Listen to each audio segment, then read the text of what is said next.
Our universe is filled with secrets and mysteries, leaving us with many questions to be answered. We find ourselves searching for those answers as the very fabric of space, science, and society are converging. Here, for the first time, these worlds collide. Oh, what are you saying? All you trekkies and TV addicts, don't mean to this, don't mean to bring static. All you Klingons in your grandma's house, grab your backstreet friend, they get loud. Say, Doc, what's the condition? I'm a man that's on a mission, like a scientist. When I'm applying this, Check it out. What's it all about? now get busy. I am the missile. I am the fire. Love is destruction. But this war is mine. This war is mine. This is Star Talk, and I'm your host, Neil deGrasse Tyson, your personal astrophysicist. I work at the American Museum of Natural History in New York City, where I serve as director of the Hayden Planetarium. And today, I have with me my co-host, Chuck. Nice! That's right. Hey, Neil. Chuck, Good to be here, man. always good to have you. It's always my pleasure. And you're wearing your official NASA uniform? Yes, without a doubt. I figured this was appropriate attire for what we are doing. You know, that, and it's the only clean... Thank you. That's right. Making that clear. So this is a Cosmic Queries edition of Star Talk. Yes, it is. And in this Cosmic Queries, we're going to be talking about the science of war. Yeah, man. Ooh, science of humans at war. Yeah, and I have to tell you, man, people are obsessed with this subject. I don't understand how. I don't get it. I have never received the breadth of queries. Because you solicited questions on this topic already. Yes, we have solicited questions from all over the internet. I was told this morning that this would be the topic, but you've been scheming all week on this. All week long, we've been receiving questions, and I have to tell you that people are very passionate about it, and they're doing a lot of deep thinking. You know, Okay. Some of the questions, I'm like, you were clearly high when you wrote that question. right. You had to be high to write that question. Because I don't have any. I mean, while You don't get to see the questions. plus that's true, but though I be a scientist, I have no particular expertise in this topic. Right. Okay, so I figured, then they plunked a book down in front of me called Grunt, The Curious Science of Humans at War. So I said, damn, I got to read this book like in the next hour. But then they told me, no, Mary Roach, the author of the book, is here with us. Yes. From Oakland, California, Mary Roach. Yes. Thank you, Mary. This is not your first time on Star Talk. No. It's like your fourth time or something. I think the four, yeah. Yeah, you got like the coolest Star Talkian books we could ever find. So great to have you on here. So basically, these questions are going to be for Mary. Yeah, for the I'll be Mary's sidecar on this. Right. I could back her up with some physics if we need it. Right. But this is her book. yeah, for the most part, this is what people And want. Mary, I'm not going to lie to you and say, oh, I read this book, and I haven't read it yet. I just saw it like this minute. All right, no problem. Every other talk show host is lying to you when they said they read your book. Oh, I know. You know this. I know. I haven't read it either. I don't remember what's in it. I wrote it a long time ago. Right. We'll see what these We'll see what the people say. And listen, like I said, some of the questions are out there. But just before you go in, go ahead. Just an overview. Yeah. What is this subject? Okay, so this is military science, but specifically not the weapons and the bombs and the strategy, which you may have a lot of questions there about that, when I will turn those all over to you. Okay. So this is the human... Right, the human condition. It's extreme heat and loud noise and Right. fear and panic and flies and diarrhea and all of the things that people don't necessarily think about, but the military thinks about because it knocks soldiers out of commission. And anyway, so that kind of... So it's all in here. So this is like this was your next project after all these other completely far-flung places you have been in your book portfolio. Yeah, you'd think I would take a body of knowledge that I've worked on and build upon that so that I But don't... no. I gotta start all over again. Start all over. Knowing nothing. All right, so let's try this. Okay. Yeah. Wait, still before. Okay. What is the most weirdest scientific thing you can share with us about military grunts? Here's Just the book starts till the out- soil here first. The book starts out with the chicken gun, and I love the chicken. The chicken gun. Because I like to say the word chicken whenever possible. Right. The chicken gun. I think I know the chicken gun story. chicken Do gun. you? Yeah. I have never. I don't Have think you I'm seen a familiar chicken with the gun? chicken Yeah, gun. you're testing the canopy of airplanes of fighter pilots. Okay. Right. So, okay. The chicken is a stand-in for your turkey vulture, your Canada goose, your starling, whatever it is. It's kind of a worst-case scenario because chicken. It's kind of an odd choice because chicken doesn't actually fly. They don't fly, yeah. You're not gonna, no matter how long you're a pilot, you are never Never going gonna to hit a chicken. actually hit But a it's chicken. a bird, and it's readily variable at your grocer's. It's consistent. Right. Yeah. So you take a frozen chicken, you thaw it out, you load the chicken gun, and you fire it at the canopy. Right. Yeah. So At the same speed that the plane would otherwise encounter it flying through the flying air. through the air. Right, but there were a lot of thought went into this because there's also because they're like, well, the chicken this will be it's very dense, it's a big heavy thing that'll be great, but in fact there's something called pause for drama, the feathered bullet phenomenon, which is feathered bullet phenomenon. Tiny little bird, starling Right. maybe, Right. hits the windshield, pierce just like a bullet, right into the pilot. So Gotcha. yeah, so you think you have it figured out? Yeah, we'll use a chicken. And then And then all of a sudden, a tiny goes, bird comes through and shoots you in the head. Well, wait, because the bird peers a tinier hole, and Yeah. it's a different kind of impact, Exactly. basically, that was not previously It's a more considered. focused. It's closer to a bullet. Okay, so to test this, they should just shoot bullets at. They could do that. Chickens. Sit here and let's see Right. if the bullet hits you. The canopy. Ready? Right. Go. Or find a finch that's packing. Have a bird fire a gun. Right, exactly. Now, just 4 days ago, I was at Edwards Air Force Base, and I saw the canopy of the F-22 fighter, and it was large and beautiful. It was completely transparent. And what the pilots were telling me is that now it's not just a canopy to their side and to their front. It is completely around them. And so they have full, high-quality visual confirmation of anything that's around them. Right. And I said, shouldn't you be flying with instruments rather than relying on your own damn eyes? Yeah, that's normally the pilot's way. Oh, okay. Rely on instruments. That's as what opposed if you're a to- fighter pilot, that's what I thought.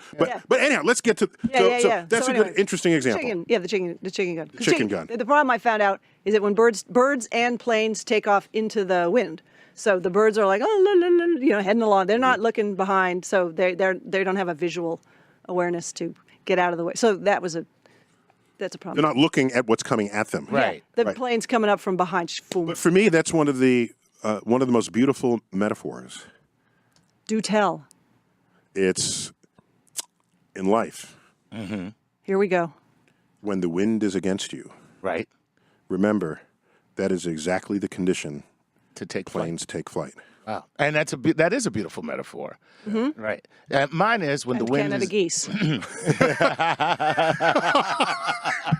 I'm sticking with the airplane here. Right, Look, exactly. why do you ruin my metaphor? So I said chicken. And I chose the more lovely Canada goose. So the plane wants the highest speed it can be relative to the air. It's not about the ground. Right. It's about the air. So you take off into the moving air, then you can take off at a lower ground speed because your airspeed's higher. That's all. Gotcha. What's going And the on. birds figured that out too. Yeah. Yeah. Very intelligent. So let's do this. Chuck, you solicited questions on this topic? And we have them. And our first question is a Patreon patrons question, which, of course, if you actually support us on Patreon, then we will put your question to the top of the queue. And Is that give you right? precedent. Yes, as a matter of fact. They're actually buying their way to the top of the thing? I can think of no better way to get people to participate. Okay. Or to get votes. Okay. Buy the votes. Okay. Right. What's your first question? So this is from Jeff Prime, who is a Patreon patron. And Jeff wants to know this from Omaha, Nebraska. My unit and I were deployed in Iraq from 2007 to 2008. I personally have known several men from my unit that suffer from PTSD while other members do not. With all other variables being equal, is there a biological reason why some soldiers handle war differently in a mental capacity that helps explains why some soldiers suffer PTSD while others do not? Good one. Mary, what That's do a you have? very good Good question. one. Very yes, good question. and I do not know the answer. Cool. Yes. Okay. There you have it. There. There you have it. And moving on. No, I'm say- joking. I can reflect on this fact. There's probably a reason. Yeah, I would think that if we knew that definitively, then we would be able to delineate why that is, and then look for a cure to PTSD. No, what you- or keep those people, keep those people out of right, combat. which is what one of the things in the book was. They were looking at heat injuries, and there's a huge individual variation in who can acclimate to extreme heat, like who can feel like start sweating heavy and sooner, and there's like I can deal with this, and other people can't, and they get heat stroke, and they sometimes die. I'm pretty good in a wide range of temperatures. Yeah. And what I found is, could you put on the heat? Could you put on the heat? And I'm just kind of chilling with the cool. Right. No, I'm just You're self-regulating. Yeah, kind of. It's not that I don't feel hot or feel cold. It's that I'm okay with it. No, you have a. That's probably psychological. You just roll with everything. Maybe it is psychological rather than physiological. In either case, you still want to know who's susceptible to PTSD and who isn't. Right. And of course, there's that very famous scene. I only know it from the film. I assume it was true. With Patton, walks into an infirmary. Yes. And there's these wounded soldiers there, bandaged, and there's one soldier who has no wounds at all. He's there in tears at the edge of the bed. What they called back then shell shock. Yeah, there was shell shock. And then combat fatigue. And then it was combat fatigue. Yeah, now it's PTSD. Now it's PTSD. Not when it wasn't enough syllables. You got to keep it becomes more real when you have more syllables. Give us People an that acronym. finally pay Give us an attention to acronym. it. Yeah. So he bitch slapped. Yeah, he did. The soldier, and this made it to the press that he had no sort of compassion. Yeah, it was empathy for or this young empathy man. for the and he was saying he didn't bother him apparently, so he figured everybody else should. I guess it was a day when psychological injury was not viewed as the same as physical injury, whereas today so often. This is how we do it. Okay. Yeah. What else you got? That's a great question. It remains a great question without an answer available from this table. I don't have an answer. There's nothing wrong with that. Okay. Now, this one is really for Neil, Mary. And I'm reading it, Neil, because I'm not sure what this guy's talking about. Okay. And this is from Nick Sazfransky. You think that's right? Sazfransky. Truck, if you start pronouncing names correctly, then we won't know what to do with you. You pronounce it however you want, and that's your thing now. That's my thing. I don't. Could be Zafransky. I don't know. Zafransky, right? Whatever. Zafransky. Okay, here we go. I don't know. This is what he says. I'm a young sci-fi writer and fantasy. I'm currently working on a hard science fiction book. My question is, how much do we understand? Here's the thing, Neil. Exotic particles. What, if any, effect they do have on the human body? And then he says, if you could put a blurb about my book, I'd really appreciate it. So I don't think I'm going to do the blurb about the book, but... Well, I think I have a way to link this back to Mary, but we have the portfolio of particles that exist, that have been measured. They have names, they have masses, they have, energies in different states and this sort of thing, and half-lives. And so some particles just go straight through you, like neutrinos. Right. Billions go through you every square centimeter every second from the sun, and they do nothing to us. They don't interact. What matters is if they interact with you. That's the difference. Okay, and if they interact, they could do damage. And so this is so if you want to weaponize a particle, you would make some kind of device that contains particles that will interact with your body in some way, mess with your DNA, mess with your skin, mess with whatever, and then that becomes a weaponized ray gun, basically. So you make the particles a delivery system for some type of debilitation. Correct. Now, we do this for electromagnetic energy. So there's a movable microwave device, which is it's a non-lethal anti-personnel weapon. Right. It's non-lethal. So if there's a crowd of people, you drive up this truck, you aim this antenna at the people, and it's like you just put them all in a microwave oven. Now, do you first get them to hold a burrito? So they can eat it on the way. So And you got to take the wrapper off. exactly. So what happens is their skin starts feeling hot, and they want to go out of the beam. So they scatter. They scatter. So this is how you can decentralize what might be a mob that's coming.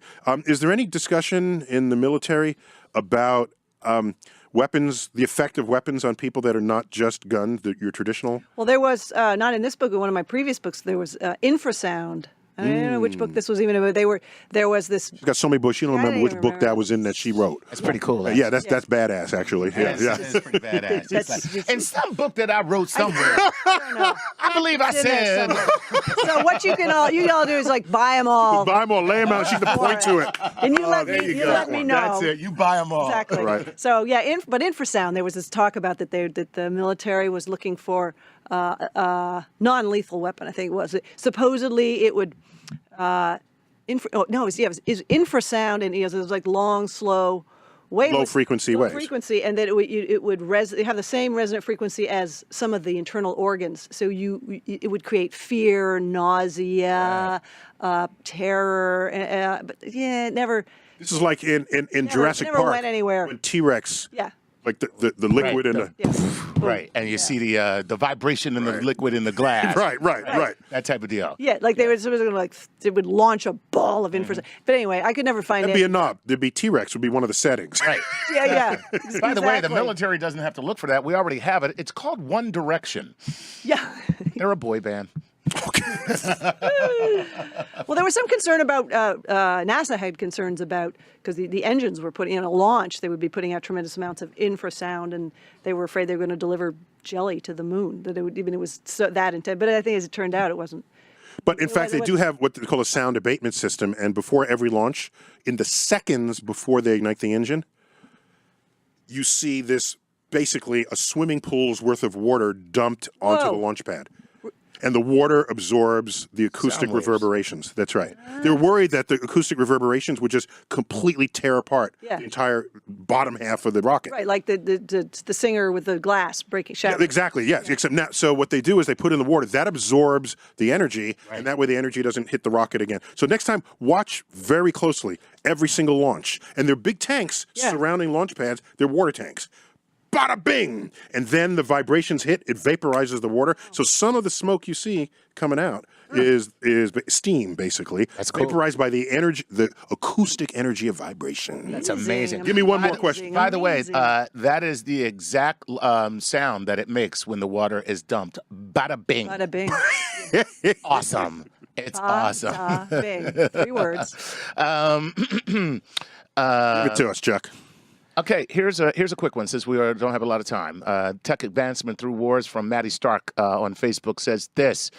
How do you feel about the idea that war is necessary for technological advancement? Ooh, let me cast that in a grunt question, okay? Okay. So how much has war advanced medicine? A lot in terms of combat trauma. I mean, did stuff like, all right, you get somebody whose artery is cut and they've got about 2 minutes. So, get it in terms of 2 minutes before they're dead. Before they bleed out and they're dead. And like 2 minutes to stop the bleeding, stabilize them, and get them somewhere. They've gotten really good at that. So emergency care, that's been huge. And of course, the whole concept of triage. Triage is a war-based, war-based exactly. thing. And also things you wouldn't necessarily think about. There was a Navy guy, Captain Phillips, not that other Captain Phillips, Gotcha. but who came up with this discovery that if if someone's got extreme diarrhea, like cholera, where you're like losing 5 gallons of liquid. He even invented this thing, the cholera cot. It's a cot with a hole in a bucket.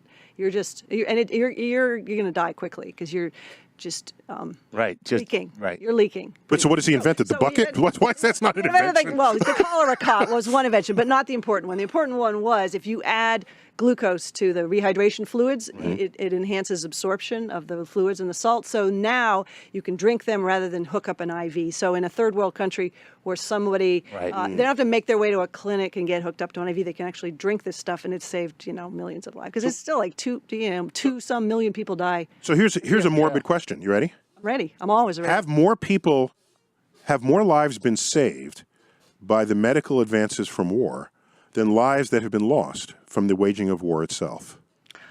Wow. Interesting. Well, okay, well, here's a figure for you. This war is good for you people. I know. We have to kill you in order to save you. Let's go to commercial, and we'll cogitate on that question. When we come back, Stark Talk continues with our Cosmic Queries edition with Mary Roach, author of Grunt, The Curious Science of Humans at War. What is it good for? Absolutely nothing. Say it again, y'all. Look out. Penn State World Campus allows you to earn your Penn State degree online from anywhere in the world. Penn State World Campus offers more than 125 graduate and undergraduate degree and certificate programs, ranked number 1 for online bachelor degrees by U.S. News and World Report, ranked in the top 10 online graduate programs in business, education, engineering, and technology by U.S. News and World Report. Penn State World Campus's convenient, flexible online format is a great option for you if you're a busy working adult, you want to advance your career or start fresh in a new field, or set your own pace to earn your degree, or maybe you couldn't finish your degree the first time because being an adult got in the way. Admission counselors and coaches are available to help you decide if Penn State World Campus is the best fit for you. Call them at 800-245-5518. That's 800-245-5518. Or visit them at worldcampus.psu.edu. That's worldcampus.psu.edu. Penn State World Campus, a world of possibilities online. This is Star Talk. The news, they lie. Cut out. Surprise. We're back. Star Talk. Neil deGrasse Tyson here, your host and your personal astrophysicist. We're doing cosmic queries. Love cosmic queries. Chuck, you're helping me out here. Absolutely. Yeah, and you solicited questions from our internet base. Yes, we have. And they knew in advance before I knew even what these questions. Well, you never get to see the questions. I don't even know what. Even though we're not trying to stump you, that's not that's not the point. I get the point here is not to give you a question that you cannot answer, but it's to. I think that might be the point. Maybe it's more fun for some people. Not for me. I don't know. So Mary Roach is with us. Yes. And her new book just released. This thing still smells like. It's got new book smell. New book smell. You can buy that and spray it on your old Get it for a paperbacks. few weeks, and then it's old book smell. The Curious Science of Humans at War. And I left you with a question just before the end. Yeah. I just wanted to know, given how many lives have been saved by medical advances from innovations during war, Right. could one make the case, the morbid case, that the number of people who have died at war is less than the number of lives who have been saved by the medical advances derived from it? Probably just from the dysentery and diarrhea statistics alone. I mean, you're talking, okay, so 2.5 million people a year still, the WHO, that's the figure for deaths. The World Health Organization. Still, to this day. Yes. 2.5 million people die from dehydration, from diarrhea, A lot of them cholera, or some other. in developing nations. So Right. that's a huge 2.5 million a year. 2.5 million, exactly. Okay, so 50 million people died in the Second World War. It was the last number I checked. So 25 years of that. That's just the diarrhea alone. Right. Plus But they are dying. We didn't stop them from dying. So I want to know if lives have been saved. Well, no, but she's saying that just the advancements that we've made to combat that may have saved a significant number of lives. Whether or not it balances, we don't know. But Right, but my statistic that those they're still dying. They're still dying. So what you're saying, that number could have been much larger. much larger. Right. Yeah. Fine, If fine. that's the number, they're still. But yeah. That's the number that's still dying. It would have been huger. Right. Huge. Huge. It would have been huge. Huge. Right. Just like my hair. Huge. Okay. Huge. Oh man. Not like my hands. But then, you know what? I recently saw a statistic on the number of deaths from car crashes versus like every year that there's been a military conflict, the number of deaths just from car crashes dwarfs the number from killed in whatever the war that's going on. Okay, not the Second World War, but surely since then. No, Right. no, since then. Yeah, we lose 100 people a day. Now, are they that's only accounting American deaths, or are they counting the number of people? Because we tend to kill a lot more people. Yeah, than, exactly. Yeah, that's true. That's true. But I can tell you, it's 100 people a day on the roads. And at the peak of the Vietnam War, we were losing 100 servicemen a week. So it's basically a factor of 7 higher in cars than in military, not the First World War. I mean, not the Second World War. But here's something I tweeted recently: that Second World War, you run the math. We were losing 1,000 humans per hour. Wow. 1,000 per hour died at the hands of another human being during the 6 years of the Second World War. Wow.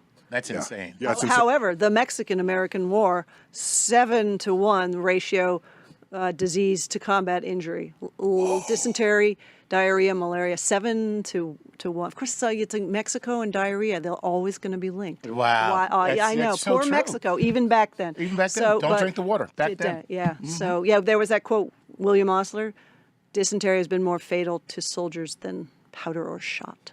Ooh. Wow. That's even as good as your chicken metaphor that you let loose earlier. That was not. All right, Chuck, what else you got? Here we go. Let's move on. This seems to be a big theme that people want to know about.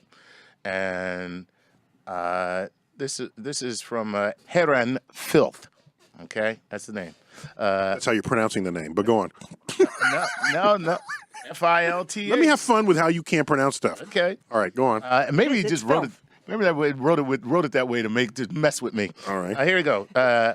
Hi, Neil. Really love the show. Keep it up. My question is, in recent films such as Civil War, we're talking about Marvel Comics Civil War, we see genetically advanced soldiers like Bucky, who is a character, Captain America's friend.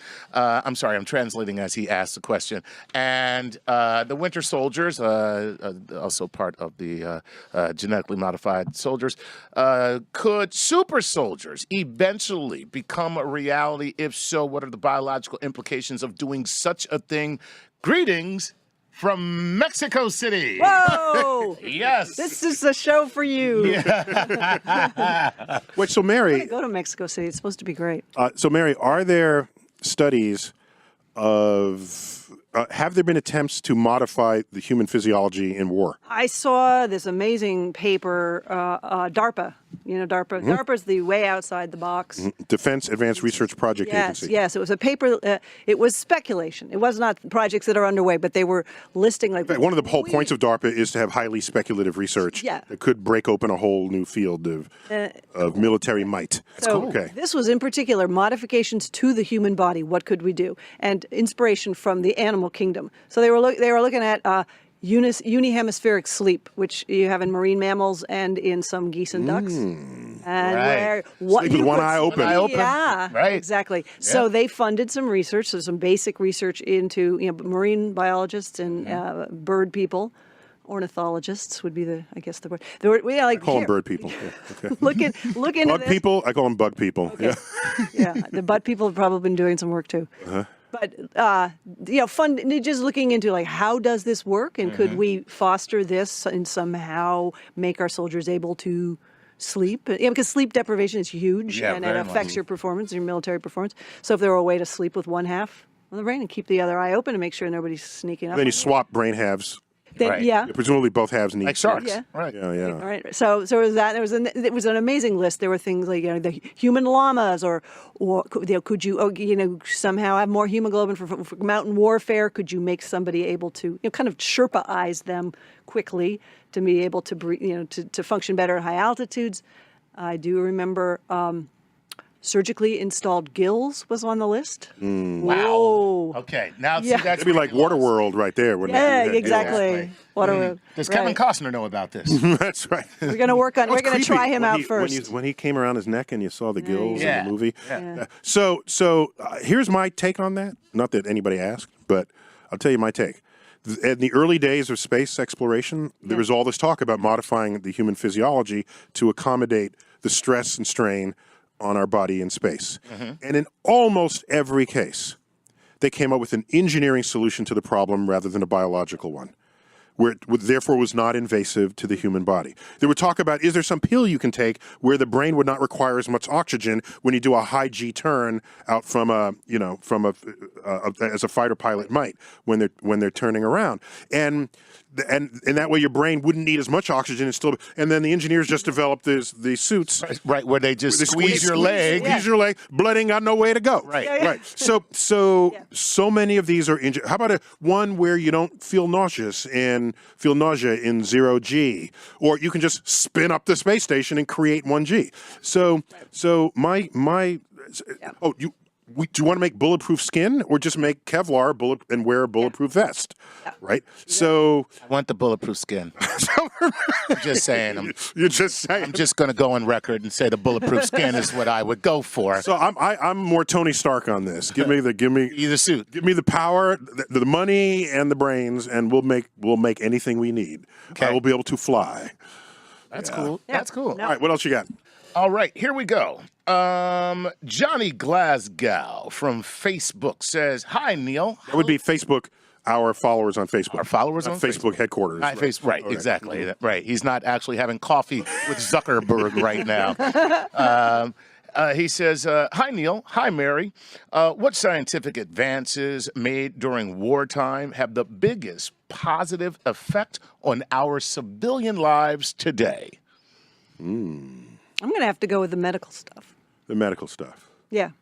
The stuff we were talking about earlier. Stuff we were talking about earlier. Yeah, That is the most positive effect. Positive effect, yeah, right. I mean, I guess you could talk about, I mean, if you like taking forward the whole notion of drones completely taking humans out of the equation, but that's, it's got other issues, but... The whole episode on Star Trek. That was indeed where they fought the war through mathematical calculations. Right. And then people reported to a chamber of execution because the calculation showed that you would have been killed. You would have been killed in the battle. They just walked in and they took him out. Right. Yeah, exactly. Captain Kirk said, "No, you can't do that way. Right. That is not war. War is ugly and bloody." Spock said, actually, though, statistically, I can see the merit to this particular approach. That's cool. Yeah, so definitely the medical advancements. That's what comes to mind in terms of a positive, positive. Okay, I would say... Now, are there any technological advancements? I would say one thing. Go ahead. The V-2 rocket was the very first intercontinental ballistic missile, which became the foundation of our entire space arsenal. So everything that we know and love about space, including where you get your weather maps from the Weather Channel. You get people saying, what do I need space for? I have my GPS and the Weather Channel. That's all I need. That's like get your government hands off my Medicare. That's right. Exactly. That's what that statement is. That's exactly what that is. So I would say, but no, NASA. I mean, anything that's miniaturized, fire. Oh yeah, the entire miniaturized, lightweight. Well, that was NASA, not NASA, war. I know. That was, there's probably there's probably. War didn't have to miniaturize the way NASA did. No. You have to launch it. Well, then every ounce cost you money. Here's a war thing, though. Right. The first. By the way, it's $10,000 a pound to orbit. Oh, God. So if you got a little extra gut, I ain't flying that in space. You go. Get back on the treadmill. So how about this? I believe the first computers were used to calculate the trajectory of mortar shells. That is. Is that correct? True. That is true. Okay. Yes. Yep. And now we have computers. Right. I mean, we know what they do now. Yeah. So, in fact, the military led the development of supercomputing. Yes. That's right. Nowadays, it's commercially driven because the demand is there. But in the day, back in the day. Right. There you go. All right. Well, not bad. Not bad at all. Okay. What else you got? Here we go. This is from Christian Prisbilic. Okay, here you go, Mary. Take a look. Now they're just messing with you, Chuck. Look at They're that. just messing with you. Now, Christian, right? We're the Joe Smiths out there. Prisblick? Next time, can a Joe Smith please ask Chuck a question? I know. Where's Joe Smith when I need him? Okay, Christian Prisbilic from Twitter says this. Do vets of armed combat face a disproportionate number of chronic health issues, and does race play a role or as well as class? So class and race, do they play a role in the chronic health issues that vets face? And do vets face more chronic health issues than anyone else by virtue of being a vet? I would, yeah. There's a tremendous amount. I mean, just starting with hearing, the number one VA expense, hearing loss. Really? Come away with, I mean, it's not just rifle bombs going off and rifle fire. It's steady state noise. Like you're in a Black Hawk helicopter, which is like 106 decibels, and you're in for And so they have hearing protection. Chuck's imitating a helicopter. Is he like that? I like that. Yeah. Can you do an M16? Well, M16 is a little bit more staccato, so it's. But M16, the rifle. Sounds like a duck. Yeah, I do. But then there's the Huey from Vietnam. No. Yeah. It's like it was a pulsing sound. So you're saying being persistently bathed in high decibel sound, even beyond just whether you were near an explosion. Right. And the other problem is that when the noise, see, when things go kinetic, when there's fire, when there's there's no warning. You don't have time to go, roll down my foam earplug and pull my outer ear back and put that, there's just not time. And they're not going to wear that stuff all the time because you lose your situational awareness. You can't hear somebody shouting, get down, there's somebody over there. So they've tried to do that in some movies. Well, they have. Special operations is really cool. Bionic hearing. It's so cool. It's a headset and it attenuates the loud noises. So it changes the right. range. So the loud stuff gets quieter, and the quiet stuff is amplified. So you're like the bionic. It's like so you could hear across the room. You could hear a conversation. That was the eye. What you're doing? Oh, was that the eye? That was the eye. That was the ear? That was the ear. Okay, I think you're right. Yeah. Tammy Summers had the ear. She had the ear. And now she's selling mattresses. I know. Late night TV. Can you hear me now?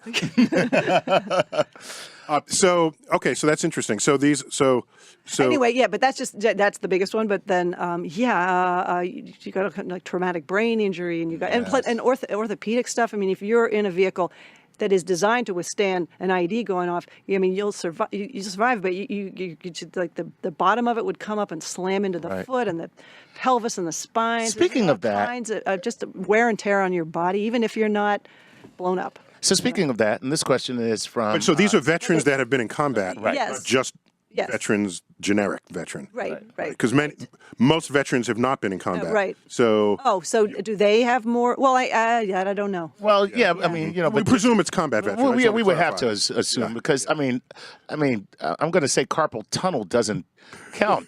I've been sitting at this desk filling out these reports for weeks. My wrists are killing me. Actually, I have this book called Dear America, which is a collection of letters home from Vietnam. Right. That was collected before they made a Vietnam memorial here in Lower Manhattan. And so on the memorial are subsets of these letters. Wow. The book is all of them. That's cool. And just to your point, Mary, these are letters from all manner of servicemen serving in Vietnam.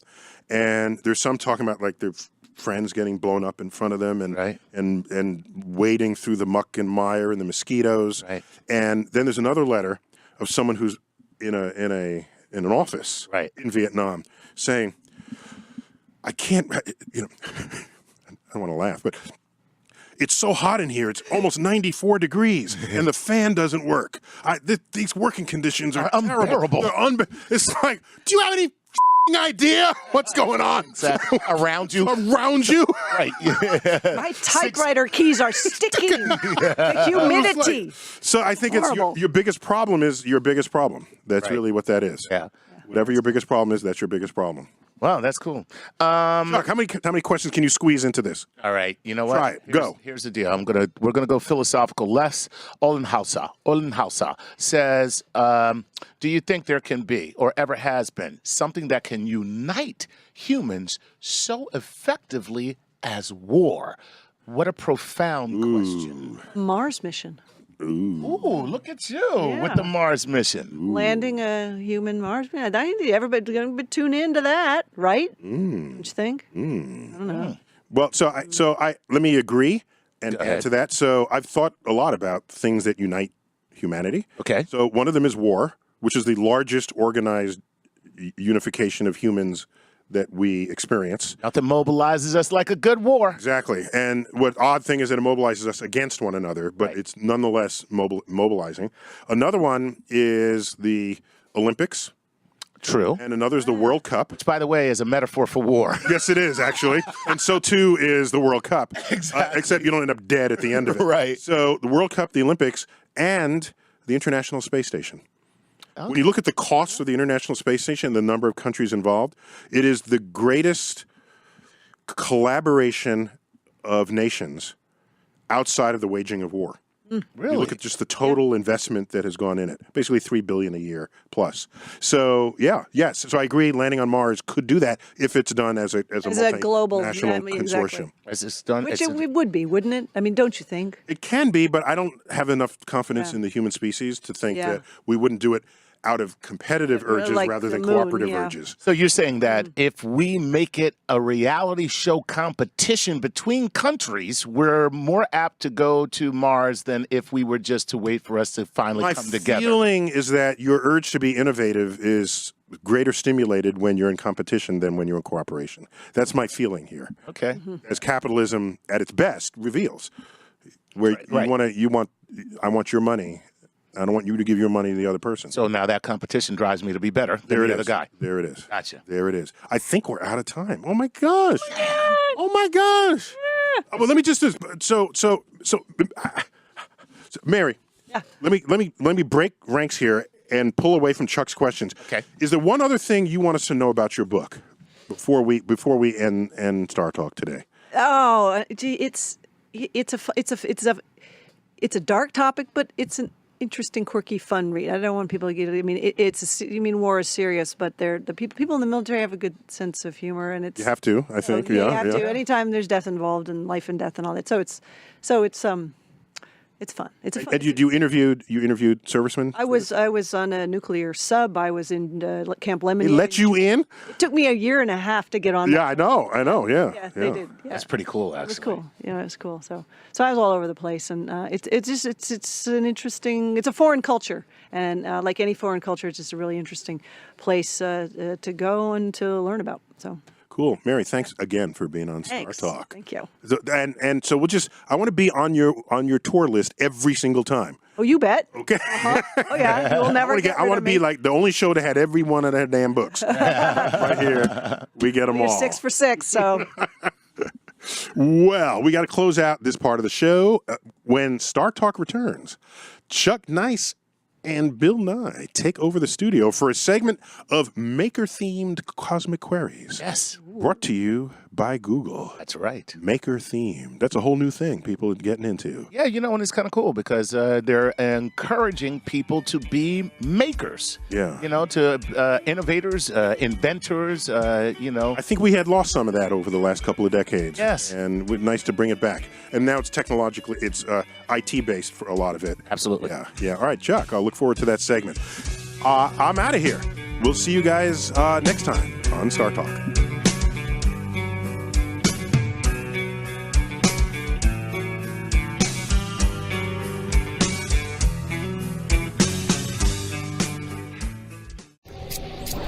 This is Star Talk. Let the thing go.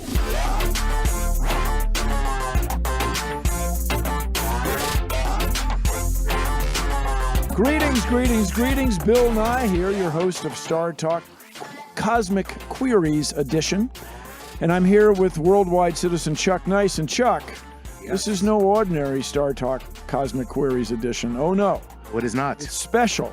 It's a special edition sponsored by Google, and we want you to check out the website, makingscience.withgoogle.com. It's all about making things. Yes. It's all about For me, it's all about engineering, Chuck, where we use science to solve problems. Yes. And make things. Absolutely. Solve problems and make things. Oh, in my excitement. Solve problems and make things. You have a query. Yes, I do. A question from a listener, a viewer, a person. This is funny because this is from at Mrs. Doodle Journey on Instagram. At Mrs. Doodle Journey. At Mrs. Doodle Journey. Okay. Okay.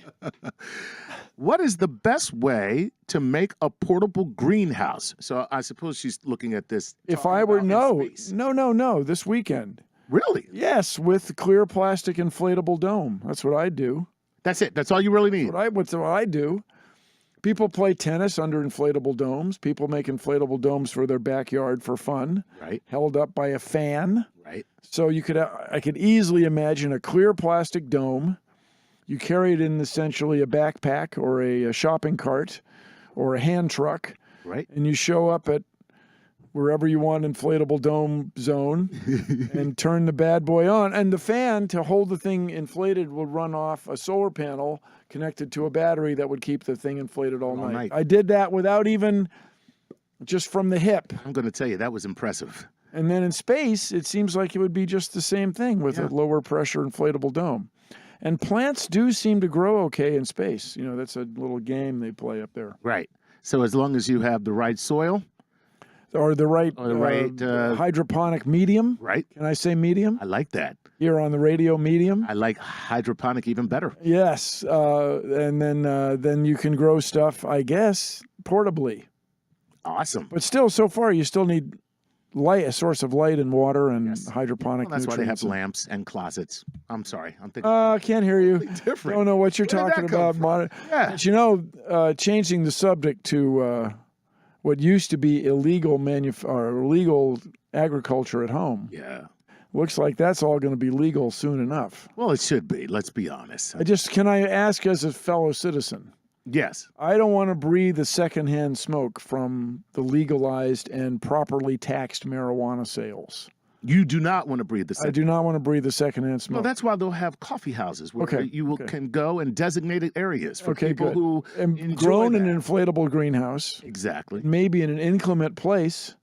Say you're in Norway or something in the wintertime and you just got to have your inflatable greenhouse for whatever. Mm-hmm.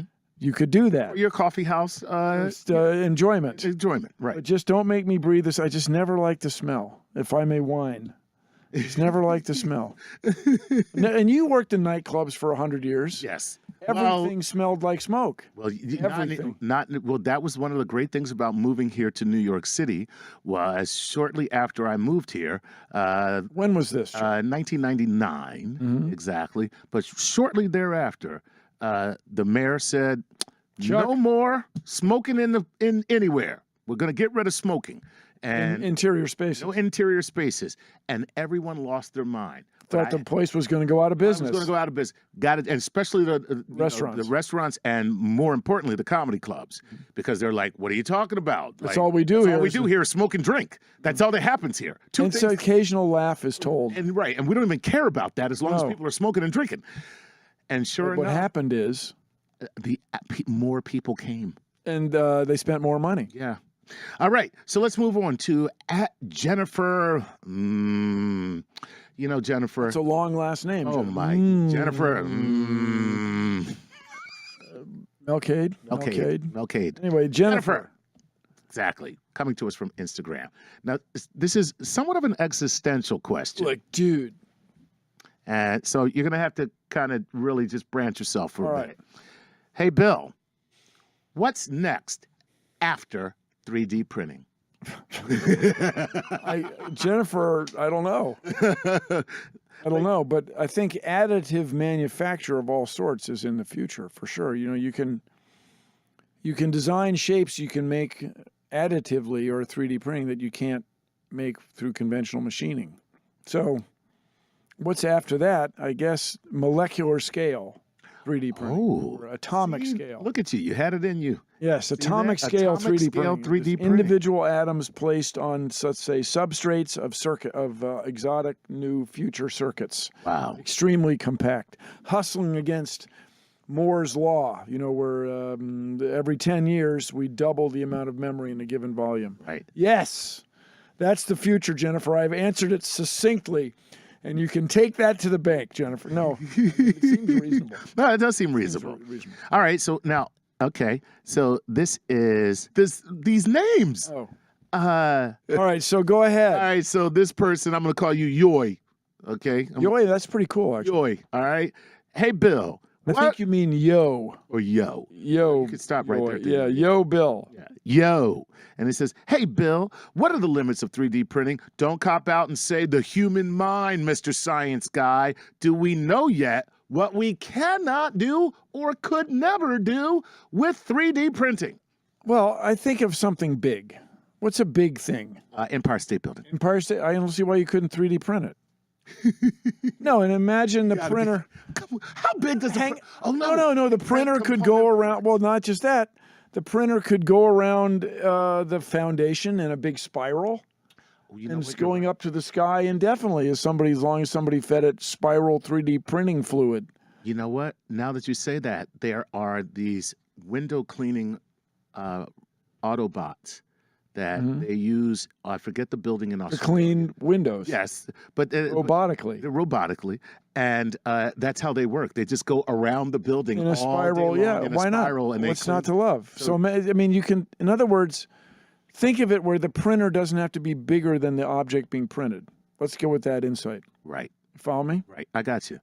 Squirting, like a spider web is bigger than a spider. Exactly. In fact, the Empire State Building is bigger than a human. Exactly. By some fraction. Oh my God. And humans showed up there and built the freaking thing. See, so hey, here's the problem. You think too small. No, I'm joking. No, he or she is a listener and viewer. We love you. No, we do love you. You're not. That's a really good point, though. It's a spider web is much bigger than a spider. Yes. And it's because you're building out. And so this would be building. The spider around. provides the protein, the raw material, and then also the design and construction.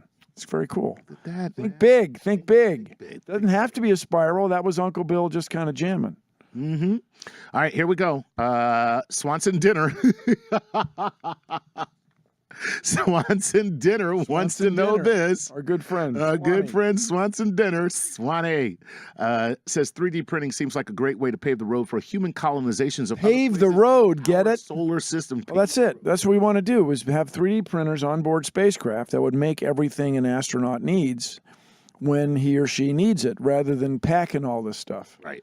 And I think you'll want a substantial number of rolls of duct tape, but also you'd have a machine that would print all the tools you might need. Should anything go wrong, you make the tool to fix that thing. Otherwise, you don't take the tool. Instead, you take computer programs, computer files, full of the files to make the tools. And whatever powder or liquid or goo. Goo, yeah. I presume you have cold weather goo, vacuum goo, inside the spaceship goo, food grade goo, non-food grade goo, all on board the spaceship. Nice. You've been listening to Star Talk Radio. I'm your host, Bill Nye, with my co-host, Chuck Nice. Keep looking up.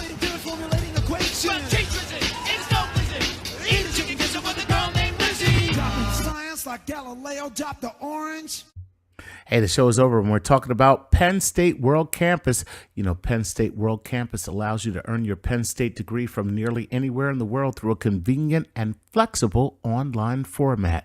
Offers more than 125 graduate and undergraduate degrees and certificates. Learn how Penn State World Campus can help you reach your educational goals by visiting worldcampus.psu.edu. That's worldcampus.psu.edu.